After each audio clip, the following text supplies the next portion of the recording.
listening to the Patriot Nation Podcast.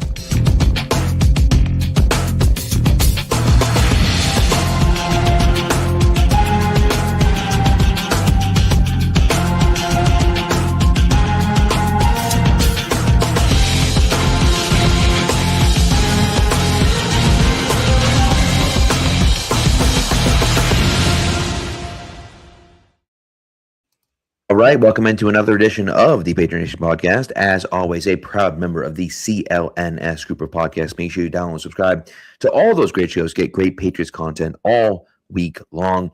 But tonight, it's your guy, Pat Lane, here with my man, Matt St. Jean. And Matt, the schedule is officially out. We already knew who the Patriots are playing, but now we know in what order they're playing them and when they're doing it. So that's fun. It's cool. It feels like the 2026 season is actually started now.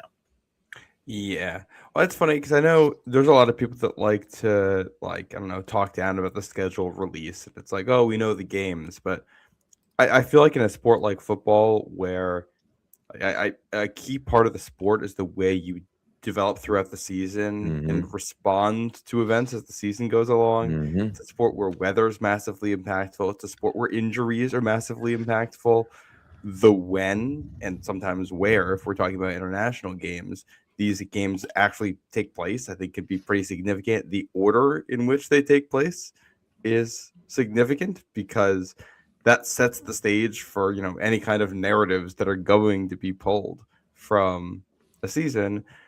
And then also as a fan, I would like to go to games. I live in New York. I try to go to the Patriots Jets game year every year. Every time the schedule comes out, you're looking for that. You're looking to see what are the home primetime games, your big games in front of the fans. And you're looking to see what are the holiday games, things like that. And I feel like at least I'm always thinking which games are going to be impacted by snow as a Patriots fan. Like that is a number one priority. I agree. Yeah, I agree. And it's so true. I mean, I just think too that you look at who a team is at the beginning of the year often is completely different than who they are at the end of the year. And sometimes that's a good thing, and sometimes that's a bad thing. So like last year, the Patriots lost to the Raiders on opening day, right? The Raiders are terrible. The Patriots made the Super Bowl, right? But, it's one of those things where you look at it and just say, yeah, that makes sense because it's week one. So who the heck knows what's going to happen, And so that ultimately is kind of how things go. And I think that's why I almost think starting with Seattle isn't a bad idea and isn't a bad thing because you can have a bad game and lose to anyone in week one. So maybe Seattle has a bad game and the Patriots have a good game and they win a game that they might not likely win any other time, So should we do you want me to actually read off the schedule here, just so we start off with that, set the facts? And I think that's a good start. Just read off the full schedule. By the way, keep it quick. I guess we'll talk about. We can kind of talk about each individual one. We can skip a few, but I guess let's just start by reading them. You want me to do it, or are you going to do it? I got it right here. Do it. Pats open the season in Seattle. Wednesday night game, season opener on NBC. Home opener next week 2 against Pittsburgh, 1:00, at Jacksonville, 1:00, at Buffalo, 1:00, home against the Raiders, 1:00, home against the Jets, 1:00, Thursday night in Chicago, late afternoon game in Miami, home game against Green Bay, late afternoon.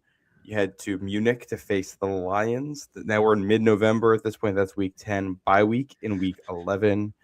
Then after the bye, head to LA for a Sunday night game against the Chargers, host Buffalo in the late afternoon, host the Vikings in a Thursday night game, at Kansas City in a Monday night game. So a little mini bye there from Thursday to Monday in mid-December there, at the Jets the Sunday after Christmas at 1:00, and wrapping with back-to-back home games against the Broncos and Dolphins. Both games marked as TBD. Obviously, week 18 always is, but that week 17 Broncos game is eligible to be moved to the Saturday slot. I don't know how many Saturday games they have in week 17, but it is eligible. I think it's either 2 or 3. Yeah, it's interesting. It actually says the 2nd to the 4th. So it says it's not even. Oh, so it could be Monday night as well. So I believe, yes, it can be Monday night as well, which is interesting. So it looks like nothing is set in stone on week 17. So, okay, because there's a schedule. The way Sporting News listed it out, I'll have to check with other sources to see if this is the case. They have. Oh, it can't. How could it be Monday? There is a Monday night. Oh, you know what? I bet it is. It's because Monday nights can be flexed then, so Right. they can flex any of those in if they want. And so if it's TBD, I get, so this is just, I'm just reading it right off the Patriots. The Patriots sent out a graphic, so I copied that. And that's what I'm looking at.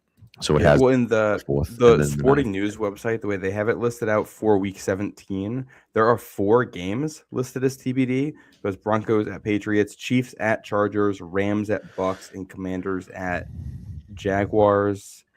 Yeah, and that is also how ESPN has it listed.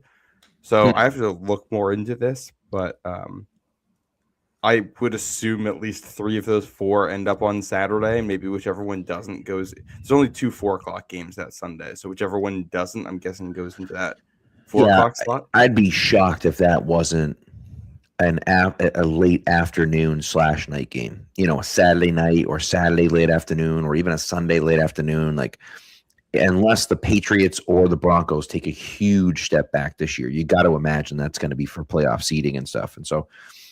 So that's going to be a fun one. Yeah. I think. Should we back it up to this week 1 opener? Yeah, let's back up to week 1 opener. I just think, and I know it's already been announced, and I get that, starting the season on a Wednesday night is just so incredibly stupid and greedy by the NFL. We don't need football every night of the week. I love football. I love watching football. I will watch it whenever you put it on. But like at a certain point, what are we doing? Just stop. Like, stop. We don't need football on Wednesday night. We're getting football on this Wednesday night, and we're also getting football on Thanksgiving Eve. And you know, that was it's just so it's frustrating, and I hate it, and it's so stupid. And James said that he was waiting for what are we doing here? As I was saying, what are we doing here? So you're welcome, James. So I was looking at it. I think it's really weird. Like, I don't like it, the fact that we have Wednesday games this year.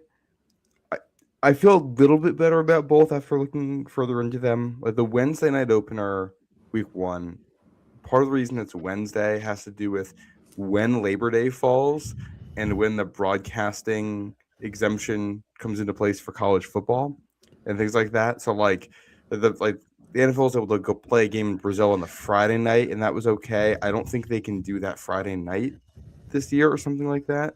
So then the international game, they just bumped that back to Thursday, and the opener gets moved back to Wednesday. And like, there's a full bye week for everyone before that with the preseason. Like, you have a full empty week for all teams. So honestly, if that's Wednesday, Thursday versus Thursday, Friday to open up, I'm not sure if that actually makes much of a difference. I suppose that's true. I think that's the 1 week where that's fine. Just feels weird. I will say that Thursday night is my anniversary, so you're happy to get bell that and have the game be Wednesday. I do think it's funny that a decade ago you have an elite defense in the Denver Broncos that leads them to a Super Bowl win over a young up-and-coming MVP caliber quarterback in the Panthers, Cam Newton, at Levi Stadium. And then the season opens up next year, Carolina at Denver. And here we are. It's the exact same thing a decade later. It's the same defensive team hosting the young up-and-coming quarterback.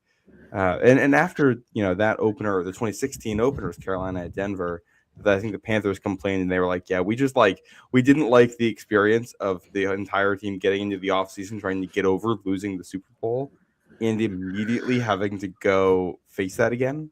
Right. So I think my first question here is, are they playing this in part because someone of the Patriots, Mike Vrabel, goes to the league and says, hey, like, we know there's been a soft policy against doing a rematch like this. We just want you to know that we're okay with it if that happens. Or if the NFL just said, yeah, we want to put this there, so we don't really care. Yeah, it's a good point. And I do think that it requires a little bit more mental toughness than most, right? Because, yes, they're going to drop a banner. And it sucks to be in the building when a team drops the banner. It sucks even more to watch a team drop the banner after you lost to them, right? So, that's a little tough to take. But I do think that, the Patriots have a shot at winning that game. And I mean, who knows? But this is one of those things where you kind of play and listen. Again, it's May 14th. So we're sitting here talking about, how many games are going to win and what games are going to win and what games are winnable and what isn't that and blah, blah, blah, and everything else. We don't even know, right? No one knows what's going to happen. So, but it's interesting. I do think that that's a winnable game, although I have it chalked down as a loss. Steelers to me are a paper tiger. Like Aaron Rodgers doesn't do anything for me. I don't know if you're ready to move on from Seattle or not, but Aaron Rodgers does nothing for me. Well, I think the moving on is the interesting part about this game to me, because if you go out in week 1 and get revenge and win that game, you're going to be starting off the year on such a high note. If you go out there and Mike Vrabel hypes up to his team, this is a Super Bowl rematch. We got a chance to go out there and get revenge, yada, yada, yada. You see the banner drop, everyone's fired up, and then you lose. And it's similar to the way the Super Bowl was. How do you handle that? Because I think, one of the things that stands out, 3 of your first 4 are on the road. Mm-hmm. All of them are difficult games. It's at Seattle, at Buffalo, at Jacksonville. Those are those road games. So you're in a spot there. Like, if the Patriots can be a team that wins the AFC East, a team that wins the AFC this season, and to start 1-3, the way the schedule sets up for you, right? You can't go 0-4. You can't go out to Seattle, get yourself all hyped up for that game, lose it against a good team, and spiral. That can't happen. And if you hype up the game all off season and then lose it, it's nice you got a little 1 extra day to recover from it, but you got to turn that around in a hurry because you can't lose to Pittsburgh. Yeah, and I think the biggest part of it for me is that they have to just preach it's another game. It's just another game. And I know that a lot of the team is the same, right? Obviously the coach and quarterback are the same, right? But for me, I look at it and just say, this team is too different to have that really, really impact them that much. So I think if I were Vrabel, my message would be, it's another game, guys. It's a new season. We're a new team. Sure, it sucks that we lost to them, right? And we were there, and a lot of us felt that and know how it feels and don't want to feel that again. But we have a new team, and we're turning the page. And we want to go out there and win every game, and we're focused on this game and this game only, nothing in the past, nothing in the future, just this game, right? And that's got to be – now, listen, you can say that, but anyone that played in that game last February is going to feel a little bit extra pressure, right? They're going to feel like that game matters a little bit more. It doesn't matter what you say, right? But this comes down to how mentally tough are the Patriots. And so I think they're going to learn a lot about that team. If they go out there and win, great. If they go out there and lose, obviously not great, but it is what it is. I think, to your point, the next game is the game to me that matters the most. Because whether you win or lose against Seattle, then there's a risk of how do you play against Pittsburgh? Pittsburgh, to me, is not a very good team. They're just not. Like, they're not. They're okay, but they're not a very good team. And so I think, in my opinion, I think that the Patriots really need to focus on that win. That needs to be a win. Your first home game, you cannot lose your first home game like you did last year to a bad Raiders team. You have to find a way to win that game. And so I think it comes down to, what does the mental toughness look like for the Patriots? And so I think your point is great. And so you figure, okay, we beat the Steelers. Now we move on. Are we 1-1? Are we 2-0? Who knows, right? Well, I want to zoom out for a second on this because, I look at the first 6 games of this season, 3 road games, 3 home games. Your first 2 home games versus Pittsburgh versus Las Vegas. Those are your first 2 home games a year ago, and you lost both of them. So that's a revenge opportunity. Your other one in that set is against the Jets. The Jets should not be good this year. Or at least, you should be better than them. That should be a win. I think you have to start this season off winning those first 3 home games because the road games you play in that stretch are Yeah, I would tough. agree. Yeah. And you just you got to get out of the first 6 weeks of this season at 3-3, and the easiest way to do that is win the home games, and then you're off. Then you're far enough removed from the Super Bowl and all the drama of last year and everything that you're in the season, and now you're fighting this year's battles at that point, and you could just go play football. And that's really ultimately what it comes down to. It. And even if you do start 3-3, right, and you lose all 3 of those road games, obviously you don't want that to be the case, right? Right. Patriots last year, they win out on the road, right? They win all their games on the road. They win 9 road games last year, right? Impressive, obviously, right? Not done very often. Is that going to continue this year? Probably not, right? They have a much tougher schedule on the road this year than they did last year, but there's a chance at least. And so I'm curious to see kind of how that goes. But you're right. These home games, these first home games, I think are really important. I think that the Jags to me they're okay. I don't believe in the Jags. I don't. Now, what's concerning to me is it's early in the season, and I think the Jags are better early in the season than they are late in the season. I think historically, and what you saw last year as well, that was the same thing last year. I feel like they're a team that plays well at the beginning and then kind of loses steam and fades at the end of the season. It's happened multiple times. It happened last year as well. So, week 3, that could be a tough game going out to Jacksonville. That's going to be hot. I mean, you go back 2018, that team week 2, you go down to Jacksonville, and that was not a good Jags team. That was a team that went 5-11 coming off an AFC Championship appearance the year before. And you lose that one by 2 scores in a game that really was not competitive. Now it's that 2018 team that, really didn't find itself until Christmas. So that was a kind of a unique group there. But, it's all these first 4 games, all of them are against teams that either won their division or made it to the divisional round a year ago. 3 of the 4 on the road. That Jags game is going to be in the heat. That's going to be a mental test for you. I think you look at road environments, your first 2 road games being primetime in Seattle, one of the loudest stadiums in all the sports, and then in that heat down in Jacksonville, those are going to be tough environments to play. And I think you mentioned it, but that road Warriors mentality is going to be tested very early on in the season. Sure is. Let's do. It doesn't get easier week 4 either. It sure doesn't. Before we get to talking about the Bills, let's take a quick ad break.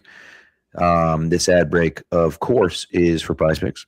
The regular season's wrapped, and the NBA playoffs are finally here. And there's no better place to cash in on the high-flying hoops action than Prize Picks, a preferred partner of the NBA.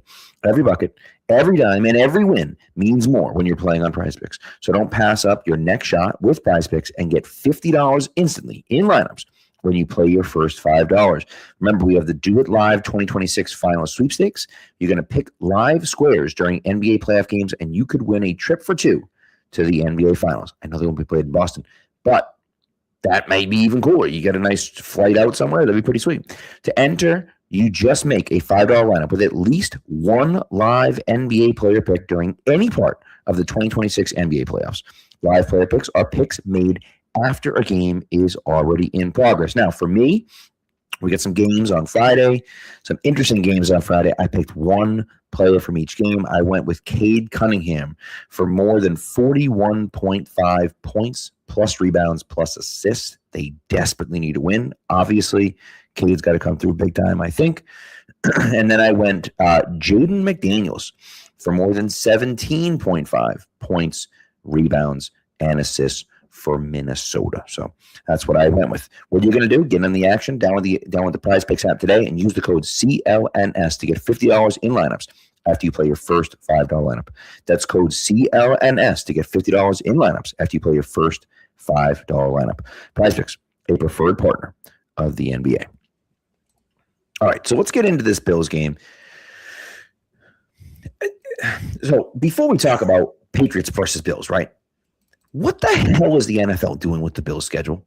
The Bills have a brand new stadium. They're opening up the Bills stadium Week 2 on a Thursday night against the Lions? Yeah, it's bizarre. What the hell are they doing? That makes absolutely no sense. So you're doing that, and then you're going back on the road. No, I'm sorry. No, they'd stay at home. They stay at home. Yeah, you're right. They stay at home. So they have three straight home games. It's against the Chargers at 1 o'clock in the afternoon. Seems like a pretty big matchup, but fine, 1 o'clock in the afternoon.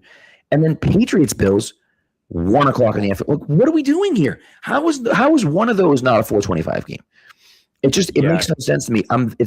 It's interesting because they have multiple night games here. I'm just surprised they didn't do Patriots versus Bills or Chargers versus Bills as the late window game. I know that when the Patriots play the Bills at home, it's a late window game, but it just seems strange to me, especially early on in the season. They just opened this brand new glorious stadium, and you're not even gonna have them play like the mid afternoon game. Just seems kind of weird. Well, you would expect that the opener for that stadium would be against some kind of either modern or traditional rival. So when you have home games on the schedule, like division rival in New England, conference rival in Baltimore, conference rival in Kansas City, all at home. I just assumed whether it was week 1 or week 2, the opener in prime time for that stadium was going to be one of those. And I didn't think it would be a Thursday night. I assumed it would either be a Sunday or a Monday night. So definitely weird. There's the scheduling of the primetime games in general is bizarre, but with division matchups, the network, either CBS or Fox, is guaranteed to get one of them. So when it came out that the later Patriots Bills game, when it leaked that one was the 425 game, that usually means, all right, that's the one that's been protected. Mm-hmm. So the other one's going to be the primetime one. So when I saw this one was 1 o'clock, I was befuddled. I think part of it, the Monday night game in week 4 is Atlanta at New Orleans on the 20th anniversary of when New Orleans reopened the Superdome. That makes sense. Yeah, on Monday Night Football, I believe. So it was on Monday Night Football. And let me tell you something, boys and girls, ladies and gentlemen, if you have not watched that game, do yourself a favor. Oh yeah, and watch that. So I watched that game live, and that's like the loudest I've ever seen a stadium on television. And they had the play before that. I don't know if it was a pick six or a fumble, or it was some sort of play where it looked like the Saints were going to score a touchdown, either defensively or on special teams. And I can't remember exactly what it was, but it looked like they were going to score. I think actually, it doesn't matter. It might have been a pump block. I'm not sure. Either way, the play before it was like either a penalty or it would look like it was going to be some great play by the Saints, and it was called back for whatever reason. And again, my memory's escaping me, but I remember being like, oh my God, they're going to start this on the first drive of the game with some crazy play.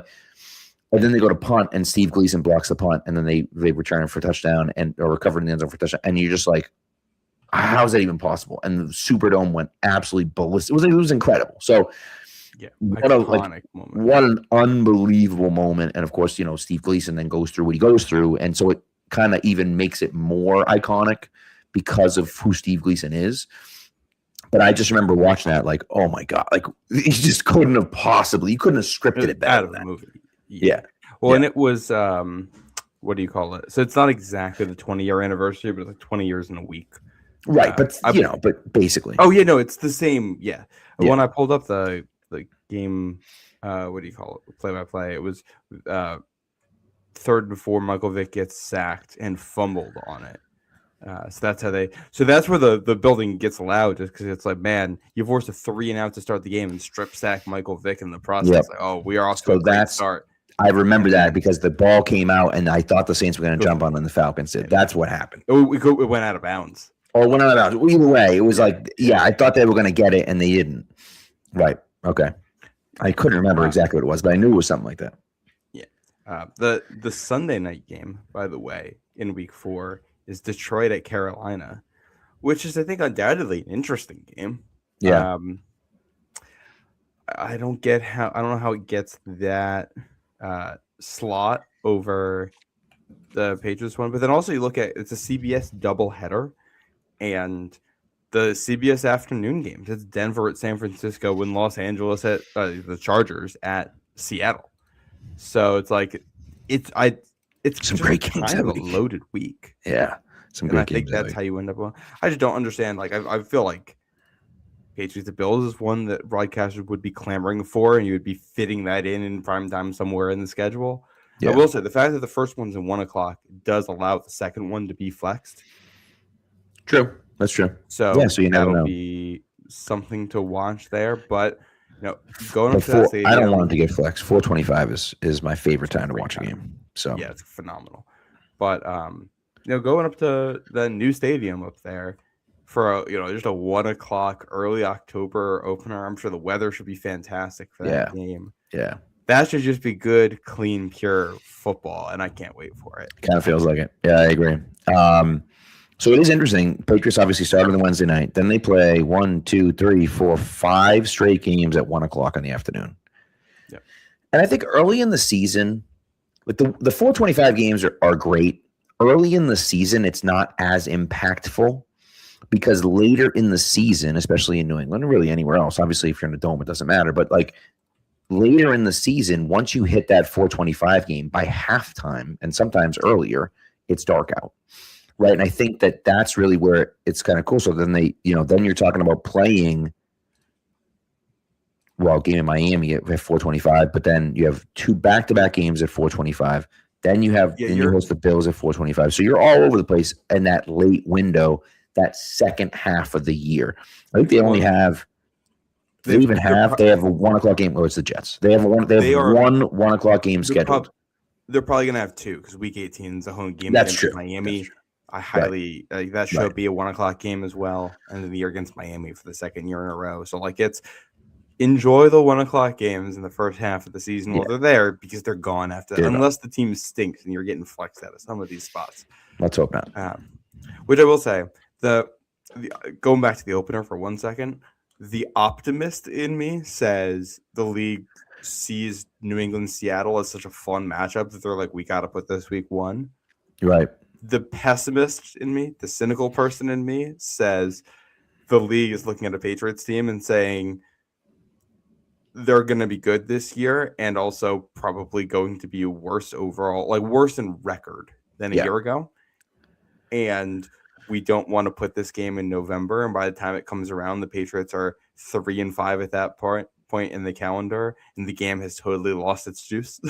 So we want to kick it off to start the year while we can guarantee that it's interesting. Which is certainly possible. And listen, all the talk about the schedule last year and everything else and kind of the way things ended. And of course, those last 4 playoff games, especially the way the offense performed in those 4 playoff games, although I still think that the Houston performance was pretty good, but regardless, does give you some pause, right? And obviously there's some question marks about what happened. You bring in some guys that are injury prone, you bring in people. And so, so you have some of those question marks, but it is going to be fascinating to kind of see how everything plays out. But I am, you're right though, in the fact that I think it'd be worse than record. I mean, listen, they finished 14-3 last year. Like if they finish 14-3 with this schedule, it'd be insane. Like they'd be, they'd be one of the best Patriots teams ever. Right. Yeah, well, one of the nice things, I know we're going backwards here, but the week 1 game, the fact that, knock on wood, you should be healthy for that one. Should Drake May shouldn't need a shoulder injection to play in that game. We shouldn't have if Will Campbell stinks in that game, we're not going to have questions about was it his leg or not that's doing it. He should be full strength, good to go. Again, knocking on wood unless something happens in camp, which is always interesting. Good. Yep. So there's also, and I think that's your strong case here to win that game. If you're going to pull an upset, is if you thought you had a chance in the Super Bowl, you just have to run it back with a team that's healthy. You get a little development, add a couple pieces, add some wrinkles in the offseason, and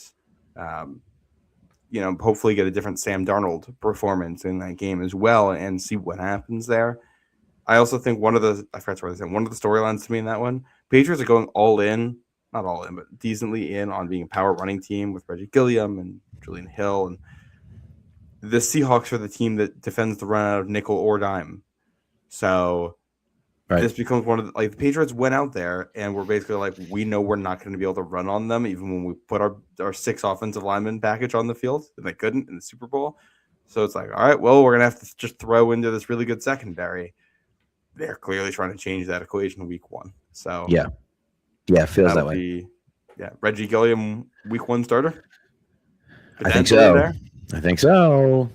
James also mentions here it's the 3rd time Super Bowl contenders had a rematch in week 1. Vikings Chiefs also in 1970. Of course, wasn't the season over. They didn't do that back then, but it is pretty interesting that 3rd time Super Bowl contenders with a week 1 matchup. So that's kind of cool. All right, we get through the first 6 games. This is where the meat of this is where the real meat of the schedule starts. That Thursday night game in Chicago is going to be awesome because I think the Bears are a fun team. I think they're a very good team.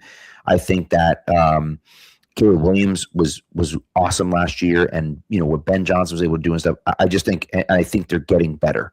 So I'm really interested to see what happens there with that game.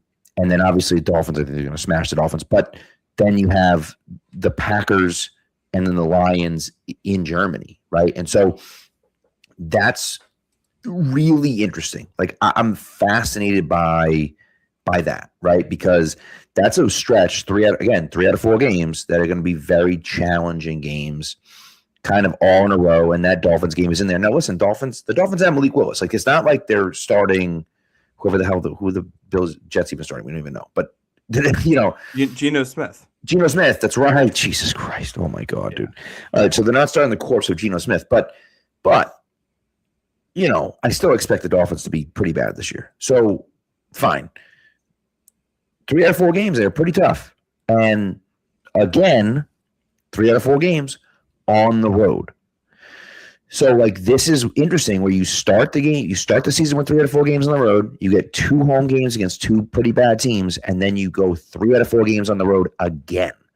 So it's really kind of like it's a tough start to that year, where you get those 3 out of 4 away. And I know that technically the Patriots the game against Detroit is a road game, but it's technically a neutral site. But regardless, you're still traveling for the game, Yeah. Well, starting with this Bears game, first of all, I think this is the first time they've ever played a night game at Soldier Field. So that'll be a unique experience for the players, especially because that stadium is going away soon. So getting this one in at the buzzer, I think you're going to have a great environment. It's a great place to watch a game. I really enjoyed Chicago. Yeah.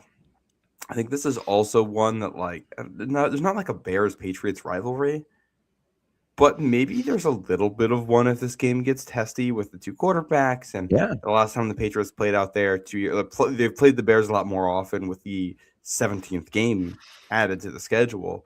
That's become a matchup in there. And it's like the last time they played was the Patriots defense going out there and sacking Caleb Williams 9 times. The time before that was in New England when the Bears came in and ruined that Mac Jones Bailey Zappi night. God. Yeah. There's been some of these important games between these 2 teams, and the second Drake May Caleb Williams battle, but really the first one where you're thinking both quarterbacks have good coaches, both quarterbacks have good teams, and I expect this to be a hard-hitting physical affair with the way both of these coaches are, especially on the short week. I think you're probably going to lean into the emotion of the moment, toughness, physicality to try to win that game. That should just be great football. I can't wait for it. It's going to be great. That's exciting. It's going to be great. Yeah, and then that Packers game at home, that's, again, a 425 game. They get back-to-back 425 games. So you get that Thursday night game. You get kind of that mini bye because then you have the Dolphins at 425 at home, and then you have the Packers at home. And, Romeo Dobbs kind of revenge game, right? And, the Packers are a good team. And, of course, they have Micah Parsons, who is just a phenomenal player. Obviously, dealt with some injuries last year, but We'll see if he's. I think that's a big question for that Packers team. Yeah. Is Tucker Kraft back to Michael Parsons back? If we talk Right. about injuries, this is in that middle point in the schedule where I think they're both back, but I don't know they're both back. Right. And that's massive for Green Bay. And Patriots, Packers, they don't play very often. So like it's just always an exciting matchup when it's those two teams Agreed. at Gillette. I Last hope time they played at Gillette was 2018. That was a Color Rush game, kind of midway through the season, which is a fun one. Time before that's the Dan Connolly return. Yeah, that was awesome. Yep. I hope the Patriots were the throwbacks in this game. They did that when they played the Packers in '94. 94 was the 75th anniversary, and they would wear their throwback jerseys. They did that against the Packers in '94 when they played them at home. And I think it would be really cool if they did it again. Wear the red jerseys against the Packers. The Packers wear whatever throwback they have. I think that'd be pretty cool. I will say so since we're gonna do the alternate jersey talk, I'm gonna throw out what I think they do. I don't think we get the red for that game. Okay. How they've done it. I think it's possible, but it's not what I do. If they're gonna do 2 games in red, I think for sure one of them is gonna be that Vikings game. Yeah, I think you're probably right. They like to wear them against NFC opponents. They like to wear them in primetime, late season game. That is a great spot for it. Good call. The other game, I would guess, that Raiders game. Second home game. I was going to say that Raiders game kind of feels like it too. Yeah. Yeah. The fact that they lost to the Raiders at home last year in the blue jerseys too is like, do something fresh with it. That's my guess. And I'm guessing they wear the rivalries uniforms against the Bills in that home game. Just because they're not gonna save that for the last home game. And no, you're not gonna wear it against the Jets at 1:00. Yeah, so I think that's the only spot for those. Given how they like to switch up the combinations, I wouldn't be surprised if it's the all blue against Green Bay. If they wore the color rush against them in 2018 and won there. And I will say, not the biggest fan of the all blue.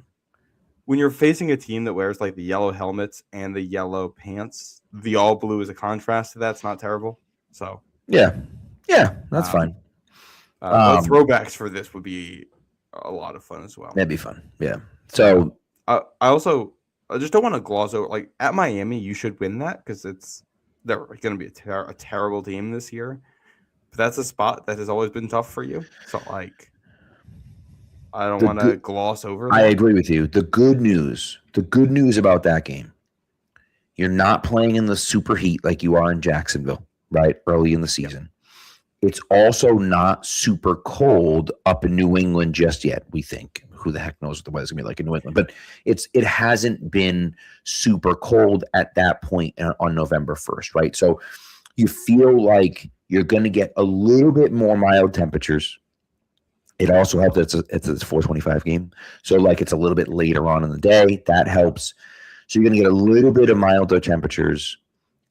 And you're also going to be a little bit used to the hot weather still. So that's a benefit for the Patriots, but it's not. But again, they've always had a hard time down in Miami. So it just is what it is, Yeah. And that's also the reason that's the 4:25 game is because CBS has the doubleheader that week. And the late afternoon game, like the big one in the doubleheader, is Chiefs at Broncos. So CBS is just going to put, like, they have to have one other game for the doubleheader just because there's going to be markets where they're not, like, they're going to have to show a different game instead. But they're only going to put one other game in that slot because they want Chiefs Broncos going out to as many people as they can go to. And it's not a spot where if another game gets better, they're going to kick it out to 4:00 because they're not trying to draw eyeballs away from the other game there. Right. So I think that should be locked into 4:25, and you're getting to go down to Miami and play in the shade in November is a lot better than the sun in September. It's just you have to do the sun in September with Jacksonville instead, which honestly might be worse because that stadium that has no shade. I know, but what are you gonna do? And then I think the Patriots got lucky with this Lions game. To be honest, thinking about it, Detroit is a tough environment to play. Sure is. And Germany is friendly to the Patriots. And you also get to swap out turf for grass for playing surface. I mean, you suck in Germany, unfortunately, but Sample size of 1, right? sample size of 1, but it was a bad sample size. Oh yeah, that is also the entire population. And the Patriots, listen, the Patriots have been, the last few times they've played overseas have been not good overseas. My parents have been to both of those games, had fantastic trips. And my parents will say, like, the entire trip was fantastic, except for the 4 hours on Sunday we were at the game. That was it. Everything else was great. It's just those 4 hours sucked. So, but what are you gonna do? But it is interesting, and it's cool that they're back in Munich. I think that it's a fun place for them to go. Obviously, Sebastian Vollmer is kind of part of this and everything else, and so I think that it's cool the Patriots have that kind of relationship with Germany, and so it's not going to be a home game for the Patriots. It's not going to be a home game for either team, but I do think that you're going to see a lot of Patriots fans in the stands there. So we'll see. And I think the Week 11 bye, by the way, I love the Week 11 bye. It's not too late like it was last year in Week 14. It's also not too early like it would be in Week 4 or 5. So I really like 11's kind of right there in the middle. It is funny. The Patriots have had a Week 10 bye or later every year since COVID now. So Yeah, they had it's an interesting. early bye in 2020, and it's been like, I think half their buys since then have been the last one have been Week 14, and the other ones have been Week 10 or Week 11. Yeah. So we do keep having them. I think this is a good spot for the late bye when you have kind of a mini bye earlier in the season with the Thursday night into. Well, you kind of have 2 mini buys with a Wednesday into Sunday and then a Thursday into Sunday. Right. So I'm not as worried about it. And then here you get the bye to break up some big time travel. It's also, can we talk about how the Patriots have a Wednesday night game and 2 Thursday night games? Like, what the hell is that about, dude? That's crazy. And it's only, as far as I could tell, the third time in franchise history they've had multiple Thursday night games in the same season. Yeah. And both of the previous instances, you're including a Thursday night opener. Right. So you have the Thursday night opener and 2 others. It's wild. Yeah. So if we exclude the opener from it, because from a TV broadcast perspective, that's actually part of the Sunday night stuff. If we're talking about true Thursday night football package games, it's the first time in franchise history they've ever had multiple in the same season, which is crazy to me. So it's the first time they're going to have the multiple short weeks. During the season, but going back to that Week 11 game, Week 10 game at in Germany, Detroit. Yeah. That I think you're turning what probably would have been a road game at a tough venue, probably in prime time or noon or the 1 o'clock game now on Thanksgiving, like big environment, big game, into what's just a neutral site game. That is a win. I agree. 100%. I agree. Also, one other random note on that, because we were talking about uniforms before. I love the Lions color, especially when they have the uniforms with like the silver helmets, blue jerseys, silver pants. One of the best uniforms in football right there to me. Yeah. And we never get to see it like outside in the sunlight because they play in a dome. So either we're going to, hopefully, if there's some sun for this game, going to get to see that jersey on like in the sunlight on a grass field. That doesn't happen very often. That's kind of cool. I like that. That's a good point. Yeah. All right. So after the bye, we get another late game here. We get a Sunday night football game in LA against the Chargers. That's going to be a fun one. Of course, rematch of the playoff game against them last year. So that's going to be a fascinating one. And then they go right back and they host the Bills. And then right after the Bills on a Thursday night short week against the Vikings. That 3-game stretch can be tough. And then obviously you get that mini bye again before this Chiefs game. And I think that's an interesting one because that Chiefs game ends up being a Monday night game, right? So that's like a real mini bye. Again, another 4-game stretch. It's a tough 4-game stretch. Listen, Kyler Murray stinks. Stunk. Like, he's not good. But that defense with Brian Flores is legit. And they have playmakers on that offense. So even if Kyler Murray stinks, at least they have guys that can get open and catch the ball and do stuff with the ball when they get the ball. So that's going to be a tough matchup with them. That's no rollover, easy matchup against Minnesota. So this 4-game stretch is going to be pretty difficult for the Patriots. And so this is where you start to kind of look at it and say, okay, where do you pick up some of those wins? You know what I mean? And you start wondering about, and people in the chat are kind of talking about how many games are going to win and stuff. And we'll talk about that. I think we could talk about that in a second. But like, it's really interesting. That 4-game stretch is going to be tough. Well, I think there's that 4-game stretch. I kind of zoomed out a little bit further, and I just looked at the AFC playoff picture. I think the weeks 12, 13, 15, 17, where you get your playoff rematches against the Chargers and the Broncos in that stretch. Your all-important home game against the Bills, a game that you lost last year, and your Monday night game at Kansas City, where you get 2 primetime games on the road at the 2 toughest stadiums to play in football during the season, with Seattle and Kansas City there. Having all those AFC games down the stretch here, I think is very exciting, and I think should be massive for playoff implications. And I think from that lens, your other games are primetime at home against Minnesota, at the Jets versus Miami. You just can't get tripped up there. Like we talked about those 3 home games at the start of the season. These are the 3 games down the stretch that you can't miss. Got to win those 3. Yeah. Agreed. And like Minnesota, and I was surprised to see they got 4 primetime games. I didn't think that highly about Minnesota. It's weird because Tennessee gets none. Like it just seems strange to me because Minnesota Las Vegas gets none. Yeah. Cam Ward, Fernando Mendoza should get at least one. Toss them a Thursday game somewhere. Also, isn't everyone playing a Thursday night game? Doesn't play a Thursday night game anymore? They scrapped that a couple years ago. Yeah. Stupid. But it is what it is. This is, I think, the weirdest spot on the schedule is the home primetime game against Minnesota. There's no rivalry here. Not a lot of connection between the teams.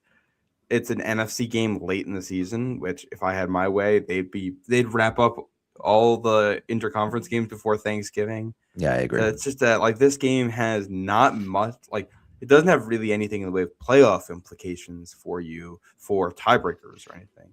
This is just straight win-loss. So you just got to not lose that game. And I think there's a chance that Kyler Murray looks better in this environment.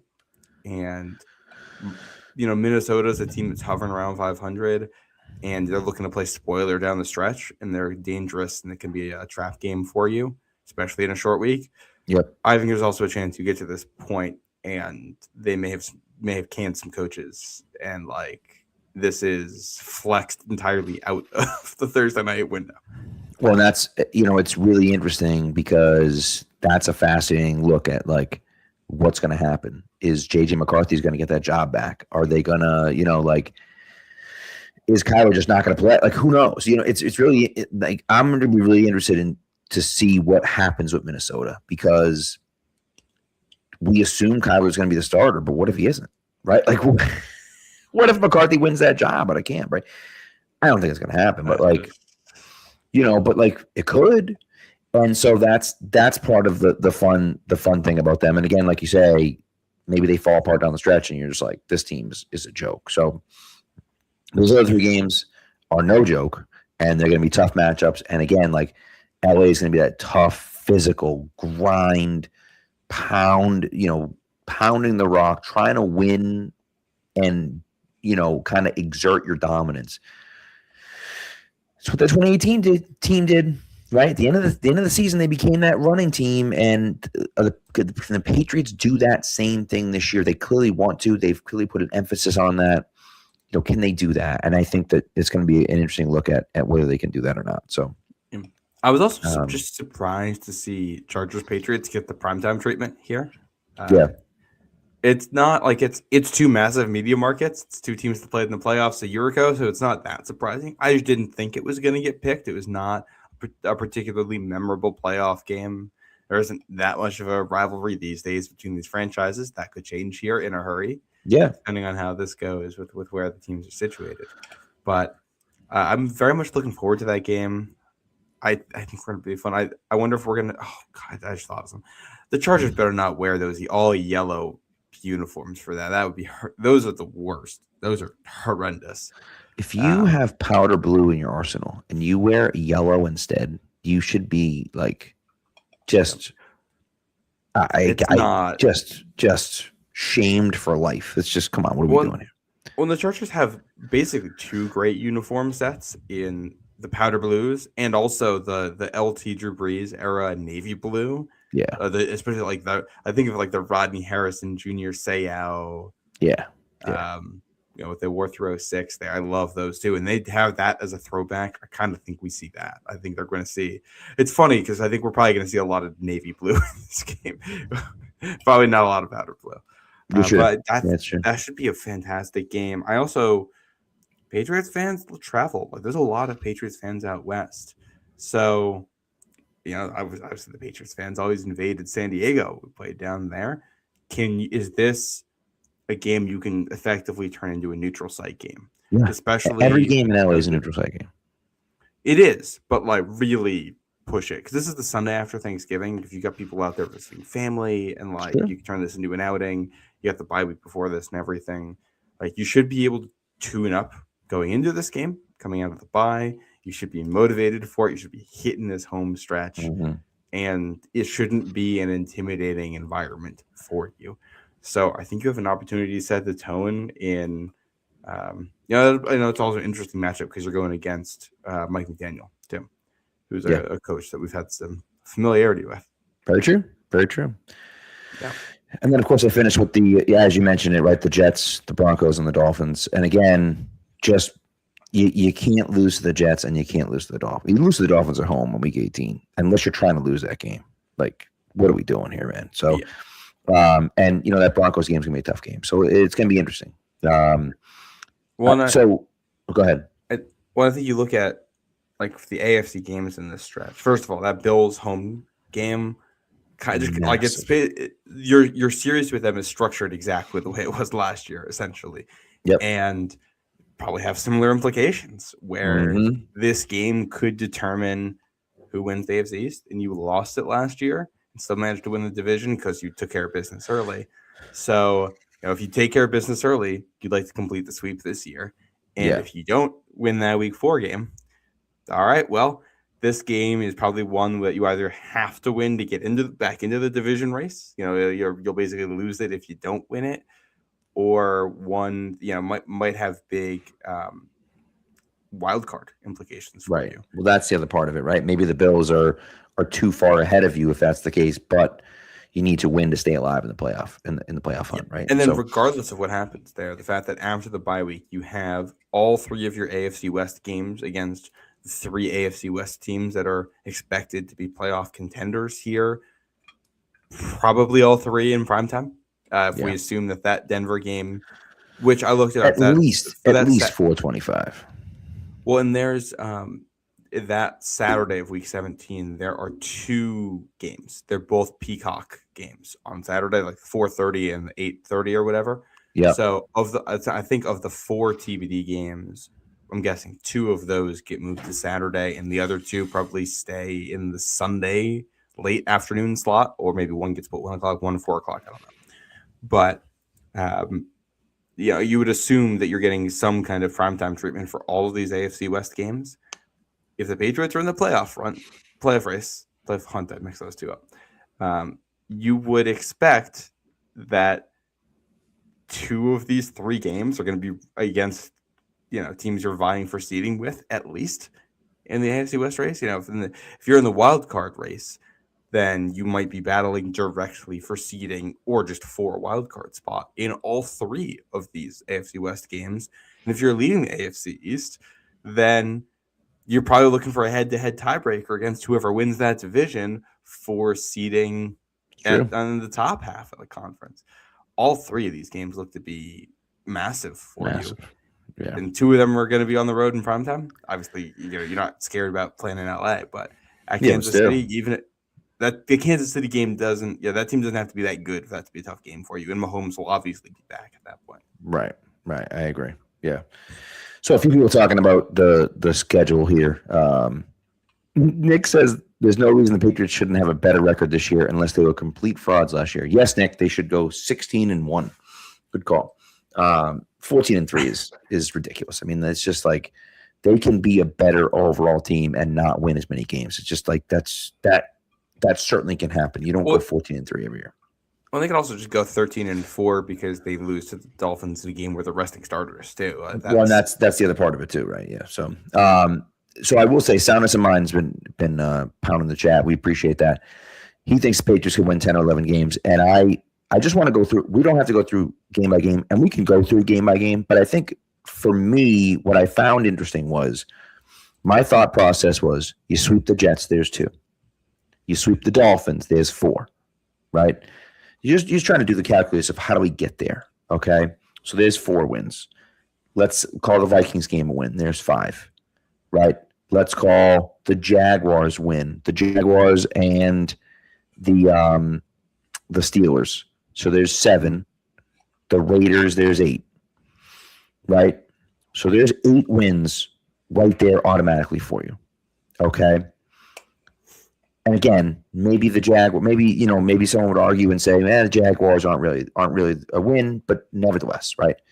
But 8 games that I feel pretty strong that they should win. And then I think I think you're probably going to split with the Bills. Okay? Realistically, I think you're going to split with the Bills. So if you split with the Bills, there's 9 wins. Okay? The rest of your schedule, is at Seattle opening night, at the Bears on Thursday night, home against the Packers, in Germany against the Lions, in LA against the Chargers, in Kansas City on that Monday night game, and then home whenever it is against the Broncos. So if we're penciling in 9 wins, right? Let's just pencil in those 9 for right now.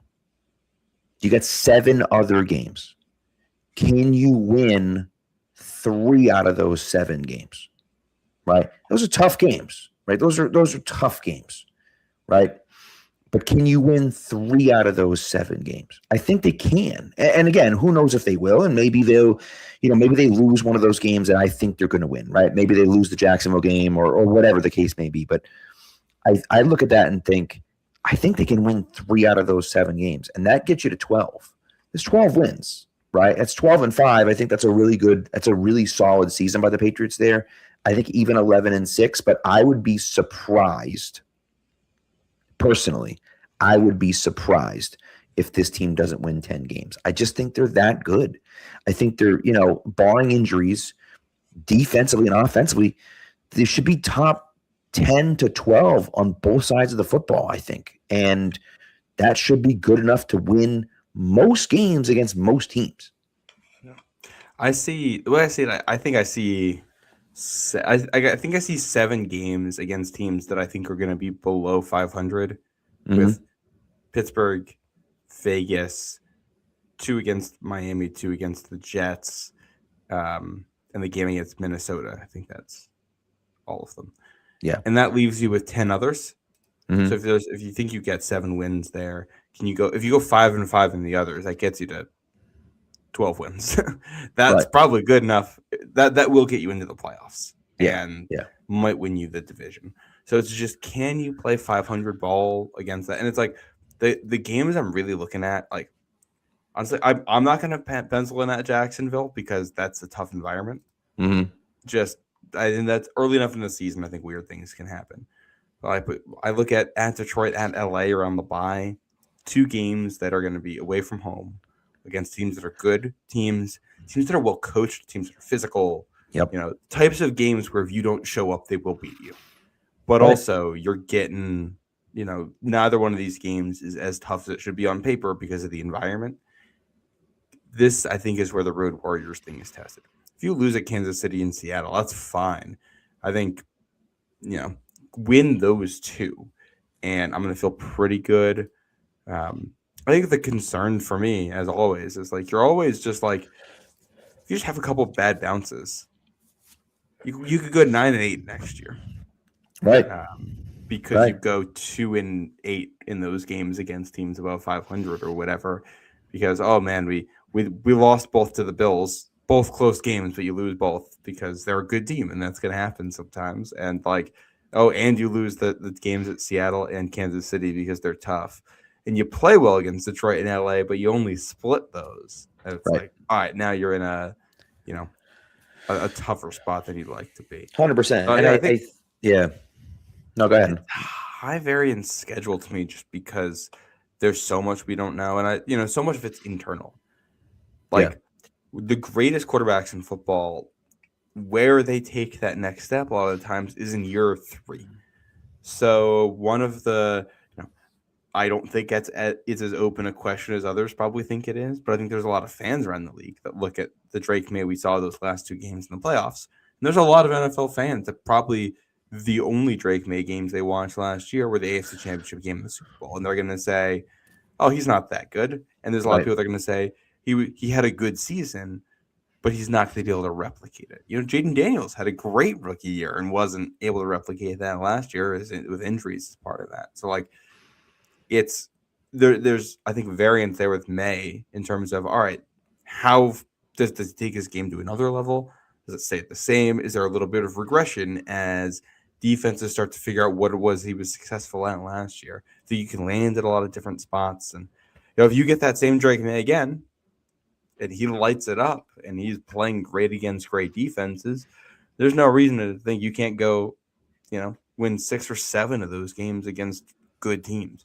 And you do that. Oh, I said the numbers. They come up all the time. They do. It's crazy. Yep. But there's no reason to think that, you can't win 13, 14, dare I say 15 games if everything breaks your way. Right. This is what football's all about. You need to actually go out there and make that happen. 100%. I would say that I would guess that they win 11 or 12 games. I think that's where I'd land with this. Yeah. And I think that gets you, either the 2 or the 3 seed if you win the AFC East, or the 5 or the 6 seed otherwise. Yeah. Yeah. And so, look, the AFC East, we know the AFC East is a gauntlet. The AFC in general is a gauntlet, right? Who knows how Kansas City is going to be? I don't know how Kansas City is going to be this year. We'll see. But let's just assume that Kansas City comes back to at least semi-relevance with Patrick Mahomes there. And then I feel like Denver's still a very good team. I feel like the Chargers are up and coming. I feel like the Jaguars are a solid team. Like, you look around the AFC and it's like there's not a lot of bad teams. And the AFC North struggled last year. But I think the Bengals got better. I think the Steelers stink. But I think the Bengals got better. I think the Ravens are always going to be a tough team as long as they have Lamar there, right? So it's like, and the Browns got better. They're still the Browns, but they got better, right? So it's, it's one of those things where you start looking around the league and you're like, yeah, like the AFC's loaded, right? And the NFC's got some really, really good teams at the top, and the middle just seems to be garbage. Now, who knows? Maybe they'll prove us wrong, right? But, that's kind of how the NFC looks. The AFC is just a gauntlet of teams, and the AFC playoffs, I think, are going to be like a bloodbath this year. Again, if people can stay healthy. And this comes down to Houston was an incredible team last year. CJ Stroud just stunk for the vast majority of the year. Can CJ Stroud have a bounce back year? If that defense plays the way it plays and CJ Stroud is really good, they're going to win 14 games this year. You know what I mean? Like, that defense is one of the best defenses in football. And if they can actually put together competent offense, you're looking at it like, all right, well, maybe they actually are good, right? So, that's another part for me where you start to look at it and say, all right, well, there's some spots here that you feel, pretty good. And they obviously added David Montgomery and they feel good about Woody Marks. And so you're like, oh, all right, Houston. Yeah, Houston could be that team. You never know, Well, no, I think you look back, I'm going to go back to 2002 because that's going to be the comparison. I think the framework I'm going to use in my head this season.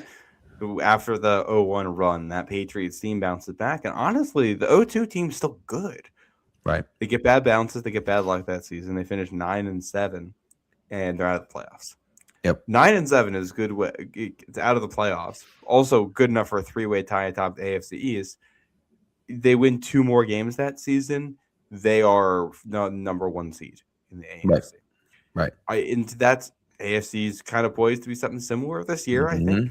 I wouldn't be surprised if 12 wins is good enough for the 1 seed if things really consolidate here and it's just a bloodbath.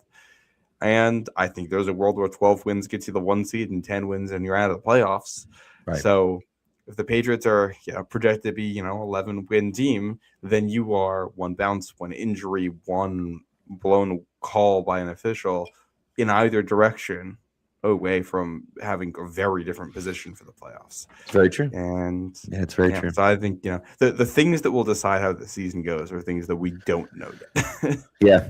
So, anyways, and that's the way it always works. Listen, camp hasn't even started yet, right? They're doing OTAs, and so but it is again, it does feel like the new year. It does kind of feel like the new year. So, yeah. Can we go through for a second? I want to take a wider lens. I want to go back to week 1 for non-Patriot stuff. Yeah. Because for the first time in a while, as Patriots fans, in week 1, we're just going to get to sit back and watch all the other teams play. It's gonna be nice. We're gonna play Wednesday night, and then you get to watch the whole week 1 for the rest of the league. So I kind of wanted to go through some of these games just so we could talk about what we're gonna get week 1, and also I think we should predict now what's the week 1 game that is the furthest off. There's always one of those games in week 1 that's like, what? Yeah. So let's see which one of these games is weird. The week 1 schedule. The Thursday night game is in Australia. 49ers, Rams. Yep. Sunday, 1 o'clock slate. Okay. Bucks at Bengals. Saints at Lions. Jets at Titans. Ravens at Colts.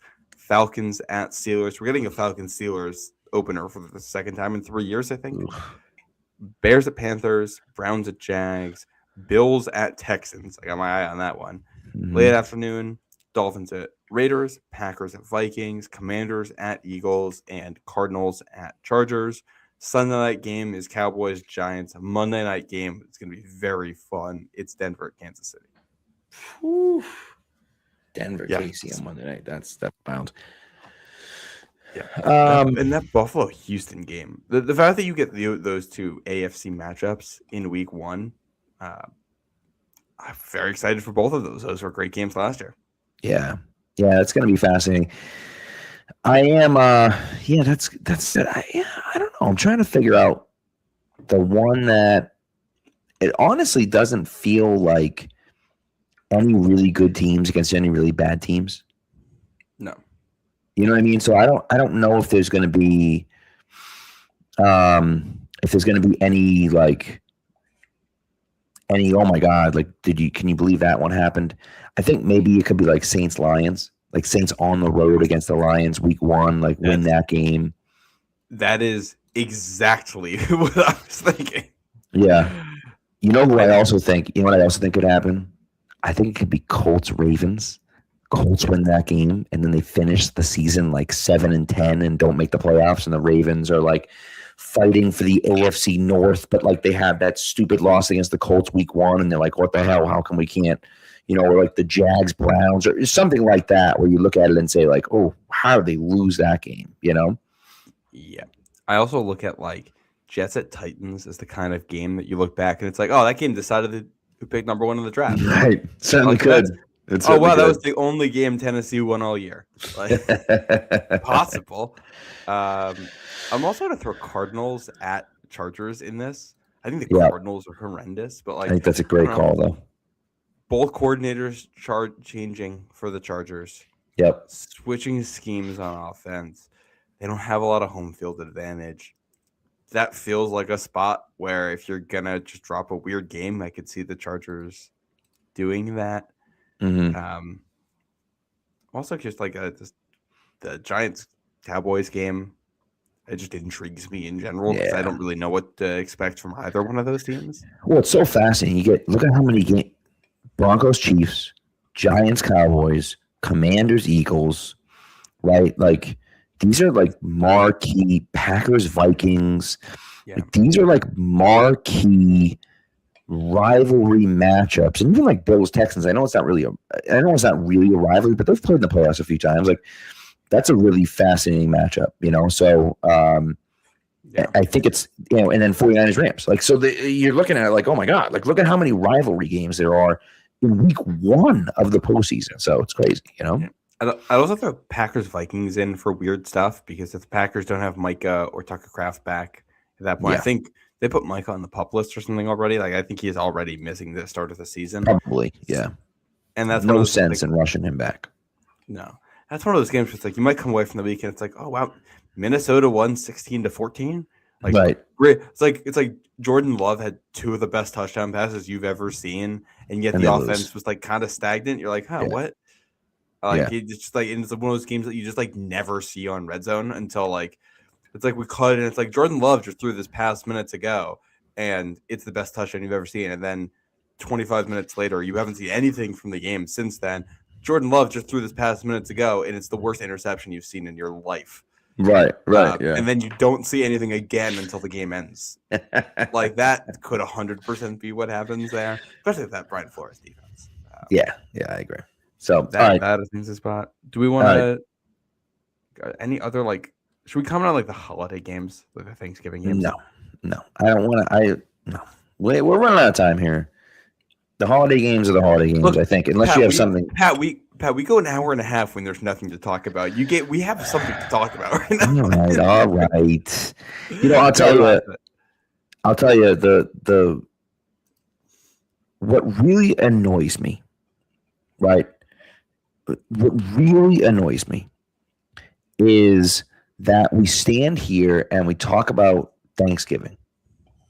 And Thanksgiving is Wednesday, 3 games on Thursday, Friday, and then Sunday. And it's like, come on, just stop it. Like, this is where I don't like the Wednesday night game. Like, you don't need to do it.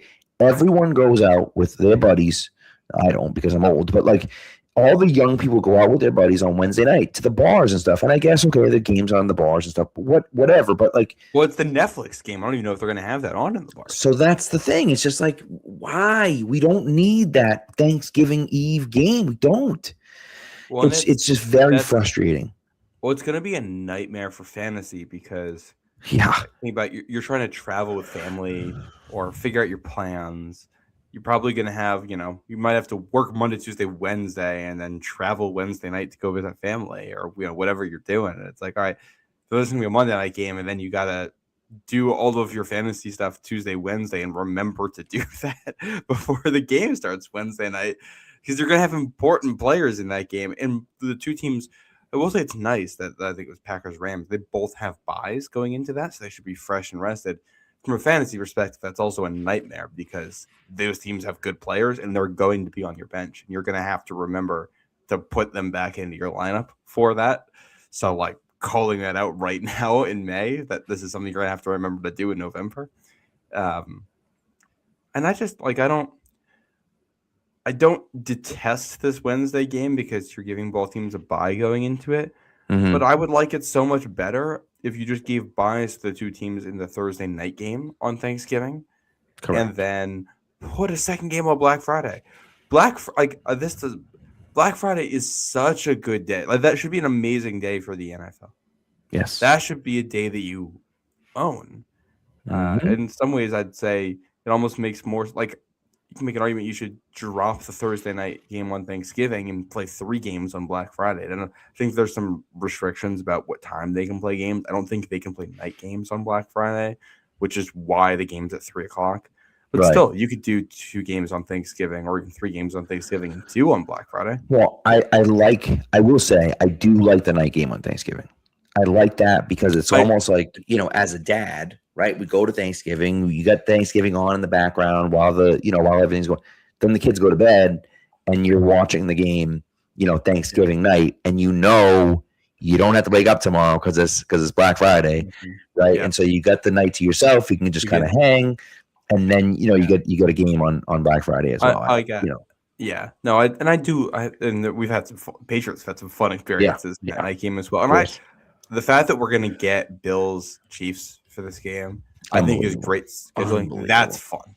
Yeah, I like that a lot. Yeah, it's an awesome. And the Black Friday game is Denver at Pittsburgh, which is another good one. Interesting.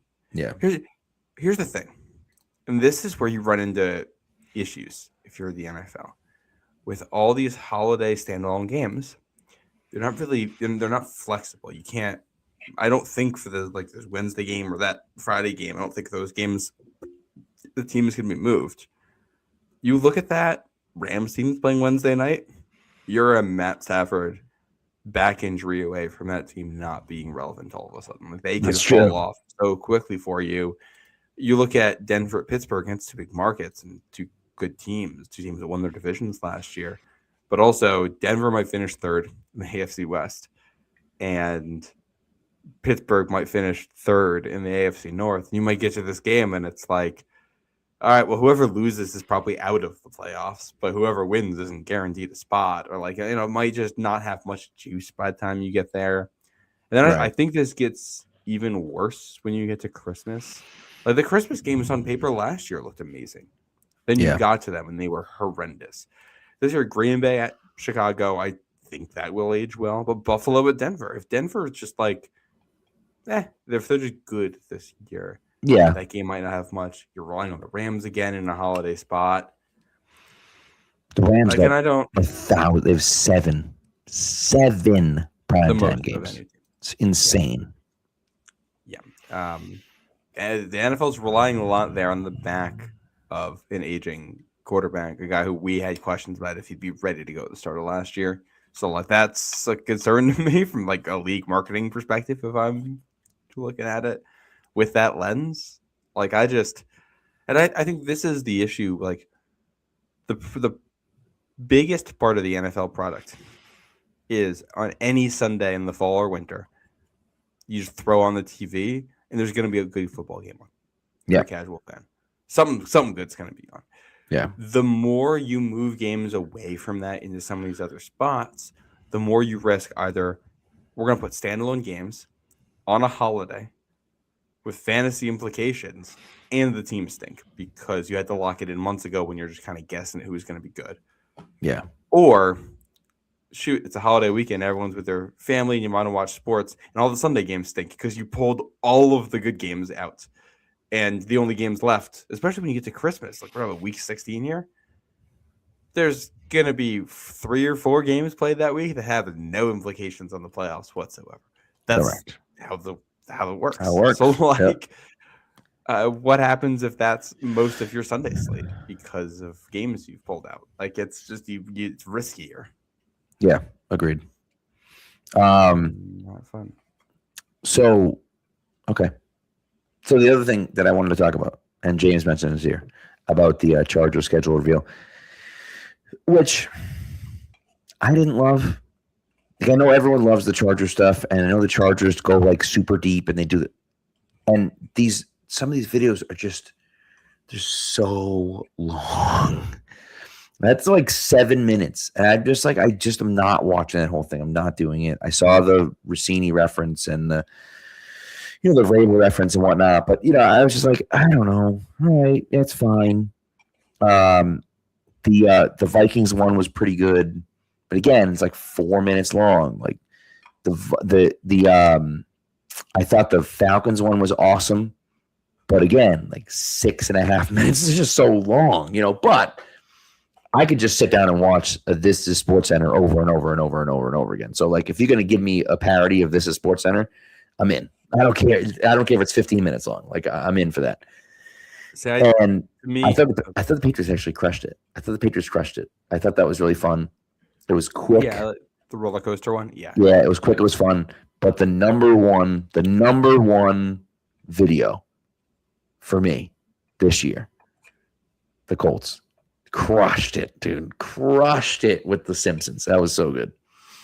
See, here's the thing. I've just have hit the point of oversaturation with the scheduled release videos. Like, I barely care about the Patriots one at this point. Right. Like, I care about when the games are played and like the skits are fun, but like I don't know. I'll wait a couple days and see people will tell me what they think the good ones are, and maybe a week or two later I'll watch 1 or 2 of those. Like, I just don't. They were a lot of fun when it was like a novelty and a new thing, and it's just like, I'm all right now. I don't really. Yeah. I like watching them because I think that they're fun. I also think sometimes I get into some of them and I'm like, all right, I'm out. Like, I'm out. The Jets, actually, my kids like the Jets one because the Jets was like, it was kind of like an ASMR kind of like painting type of thing. It was kind of cute.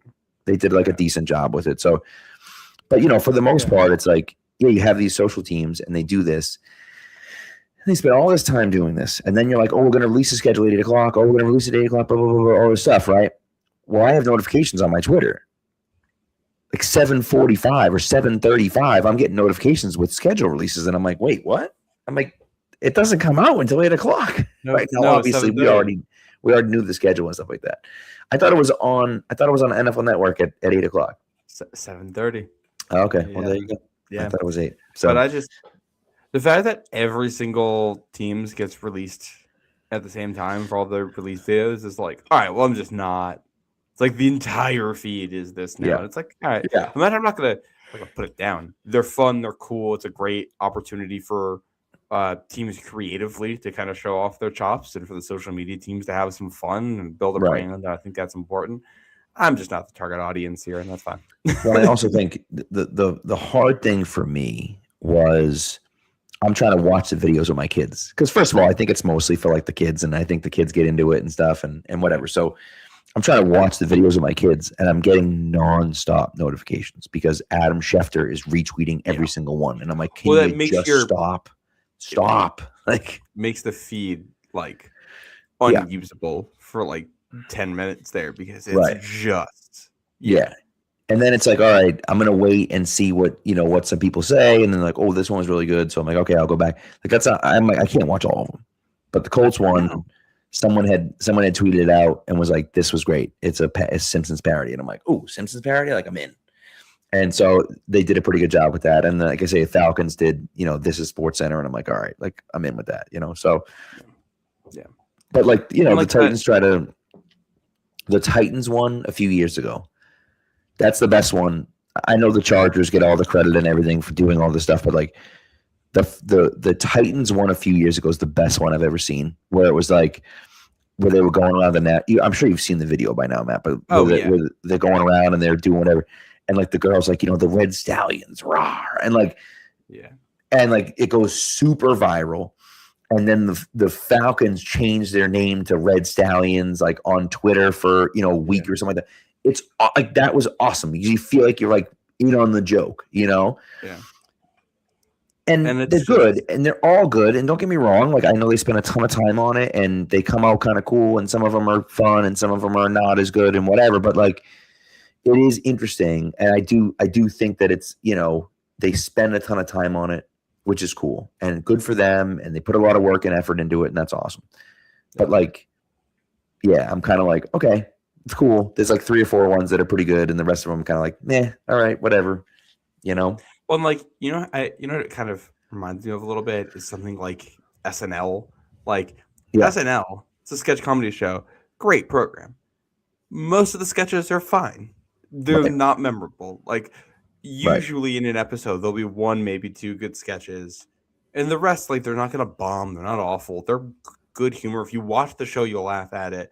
Right. If you don't tune into that week's episode, you'll never know that you missed it. And you'll be totally fine. And that's kind of how these feel. Or like it's, I don't know, if you catch the highlights on it, you're good. Yeah, which is true. It's a good point. Yeah. It's a good point. Well, that's also the nature of this thing. Like everyone's also the target audience is going to be different for each team. Like you're trying to reach, you're making inside jokes that may reference your team. Other fan bases might not get that, or you're going to lean into some kind of art style or something that's not going to be for everyone, and that's fine. Not everything has to be for everyone. Yeah. I did like the Patriots. I didn't watch the whole thing. I watched enough to get the gist of what the video was going to be. And I was like, yeah, this is fun. This is a creative way to do it. You can see the players out in an environment. I think the fact that you got to it quickly was important. Like, yes, what is it? If it's going to be like big and over involved in a long one, you have to do it really well. If you're going to ask me to sit there for 6 minutes to watch your video, correct. When I already know what the schedule is, right, it has to be good. Yeah. Most Agreed. of them are like, yeah. Most of them are fine, but right, it's got to be really good if that's the case. And I'm with you. I do like the fact that they had some of the Patriots PR people behind them. That was kind of cool, so you get to see some of those people that are typically off camera, on the camera behind them, which is fun, and you can see them, Woodson and Gonzo are hilarious because Woodson's going crazy and Gonzo's like clearly having fun, but he's just like got a big smile on his face and that's it. It's just like so totally Gonzo. You're like, yeah, he's loving it. You can see he's enjoying it, but he's like, yeah, dude, this is cool, but whatever, And or maybe he was with Marcus. I think Gonzo was with Marcus. But either way, it was just like it was so funny to see them, the different reactions of the different guys. And you're like, yeah, that makes sense. Yeah. So, but I will say, maybe want to go back to Six Flags. I haven't been to Six Flags in a long time, and I was like, you know what? Those roller coasters are pretty good. So maybe I'll have to go back to Six Flags. But I don't think I could tell you the last time I was on a roller coaster. oh, dude. So Definitely before COVID. Oh yeah, see, no, I love roller coasters. I'm a big roller coaster guy. Some of the roller coasters I don't. I don't know. I like roller coasters. My kids are hit and miss with them. So like, we'll go to Disney. We'll go to Storyland. Doesn't really have roller coasters. I mean, they do, but they don't really have roller coasters. But like, we'll go to Disney. We'll go to Storyland. We'll go to Santa's Village. Like again, those are like not. They're just not like whatever. But then it's like Universal. I'd love to go to, but it's just so expensive to go to these places, man. If you want to go to Universal for one day for my family, it's like $1,700 for one day to go. It's crazy. That's just entrance into the park because you have any of the other things that are literally nothing else. $1,500, and you're like, oh my god. So it's that type of stuff. I will say I do want to kind of. I would love to get to the one in Ohio, Cedar Point. I'd love to get to Hershey Park. I'd love to get to some of those. I just haven't been. And so maybe one day. But anyways. I'm not really a thrill seeker over here. If I ever went on another roller coaster for the rest of my life, I honestly don't think I would notice that I hadn't. That's not anything against it. If someone invited me, I'd go. But like, right. You're just not. When you look at the prices on this stuff, it's like I'm just not gonna. This is not worth that amount of money to me. Right, and then you're waiting in line for 2 hours to ride the ride. And you're like, all right, what are we doing here? So if you want, all right, here's a niche recommendation. Here's something I do like. If you would like to watch a YouTube video it's like a 4 hour long. Oh god, 2 hour long. It's a movie length YouTube video essay on the Disney Fast Pass system. It's the history of the system and the logistics behind how they manage the lines. Fascinating to me. That's fascinating. Probably says a lot about me that is more interesting to me than the roller coasters themselves. Sure does. Yeah. But if you, especially in peak off season here, if you're looking for something to pass the time, if you look up Disney Fast Pass on YouTube, I'm sure you'll find it. Really interesting look into like why it's 2 hours when you're waiting for the roller coaster. Yeah, no, that's interesting. I will never watch that, but that sounds interesting. I'll give you the summary. Yeah, you give me a summary one day. That's all. But yeah, it is fascinating how they kind of do all that stuff, and I like I say, I'm a big fan. I love all that stuff, but yeah, so especially Disney. My wife's going back to Disney with her sister, so yeah, kind of jealous, but that's okay. Anyways, I think that does it for us. One thing. Speaking of feature length, I believe tomorrow, Forged in Foxborough, season 2. First episode comes out tomorrow. So they did a fantastic job with that last year. I'm hoping that they kind of do the same thing again this year. OTA is going to be fascinating. I'm assuming they're going to stay away from the Mike Vrabel stuff. I would imagine. I don't know, but I would assume. So, and I'm sure everyone's going to be pissed on Murdo. How dare you talk about this and not bring the shut up. They're not going to talk about it because they're not going to. It's just the way it goes. So it's also just, I'll touch on it very quickly. It's once again like released like the worst people ever on social media. Some of the conspiracy theories you see around the Vrabel, and I'm not even talking about conspiracy theories about like what it means for like trades and stuff. Right. The theories about how like it's all a timed release by Diana Rossini's husband, and like it's all gonna lead. It's gonna be like Easter eggs up until week 1 of the season, where they're gonna drop some big bomb before the Patriots Seahawks game. And it's like you don't know how the world works if that's what you think is going on here. Like there's nothing. Anyways, it's just so silly. And at this point, we're done with it. So we're done with it. But anyways, so I am looking forward to seeing that. I think I'm excited about seeing some of the new faces. I'm excited about seeing some of these young guys and some of the leadership roles maybe have taken on. Will Campbell's a guy who famously was a leader at LSU. Does he kind of take over some more leadership? And you see some of that in these off-season workouts and off-season training programs, and what does Craig Woodson look like in his second year, and how does Kevin Byard fit into all this? And so like that part of it, I'm excited to see. Just the interpersonal stuff between the players. I love they've been talking about these family meetings that they've been having. I wonder if we'll see some of those where, you have different position groups meeting with other position groups and stuff. I think that's a really cool idea too. So, I think it's interesting, and I think that the Patriots genuinely do a really good job with it. And so I'm excited to kind of see how it all plays out. And again, they're going to leave out those things because it's a puff piece about the Patriots. Of course, they're going to leave out those things. That's the way it is. It's okay. Like, don't freak out. Don't listen to Felger on Monday when he's complaining about, or even tomorrow, depending on what time the thing comes out, he's going to be complaining that they don't bring up Vrabel and Rossini and all that other crap. Don't just ignore it. It doesn't matter. So enjoy it for what it is and be happy that we're making content like that. So one final thing. I just looked at week 18 in the NFL for the first time. Yeah. In the schedule. I'm just going to call out games that I think may end up being interesting. Okay. The first notable one is that you get Seattle at the Rams. That's a week. The two games between those teams are Christmas. So that's a week 16, week 18 split for the Rams and Seahawks then, I believe.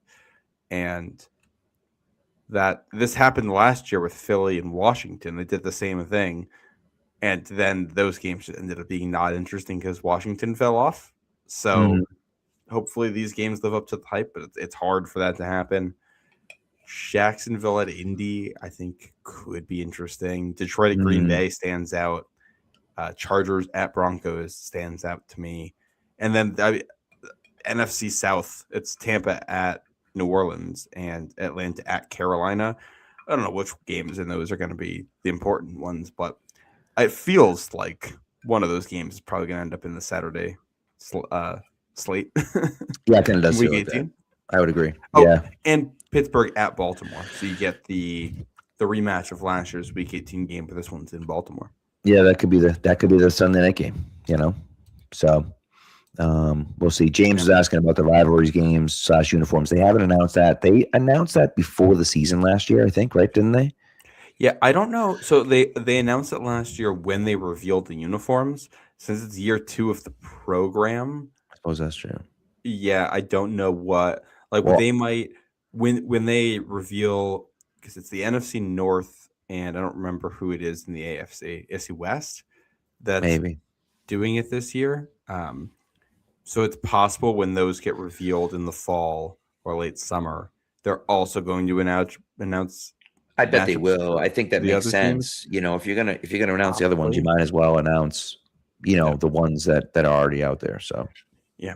I had one other note, which is I'm gonna go back to the primetime games for the Patriots. Yeah. The fact that Patriots Steelers ends up in a 1 o'clock slot to me. Yeah, I get this is not a good Steelers team. Right. But it's still the Steelers. They're a massive media draw. Patriots are a massive media draw. I'm just shocked this game ended up in a 1 o'clock. I thought for sure this was going to end up being later. Agreed. And I kind of thought Pat's Jaguars might get my camera battery just died. Perfect. Yep. Thought that might get a primetime nod. I was kind of hoping it would, so you could avoid the hot weather. Right. So, yeah, I agree. The fact that the opponents for weeks 2, 3, and 4, none of those ended up as primetime games or 4 o'clock. They're all just straight up 1 o'clock. Yeah, straight up 1 o'clock games. Bizarre. Yeah, but they have enough primetime games, and so I guess we'll kind of go from there. And I see it. I think if you had swapped out Minnesota for Jacksonville, I think maybe you could make an argument that you like that one better. But I can see that. So. All right, I think since your camera just died, that's our cue. That's a sign. That's our cue. So thanks for everyone for tuning in. We appreciate it. We'll be back next week talking about Forest and Foxborough. We'll get into the A.J. Brown and all that stuff again next week. We're getting there, people. We're getting there. It's May 15th. It's officially mid-May. So we're almost there. We can still talk. We got a few weeks, and then we'll see what happens on June 2nd. But thanks for coming through. Thanks for the chat, as always, for being here. We appreciate it. Thank you for listening. Be good to each other, and go Pats.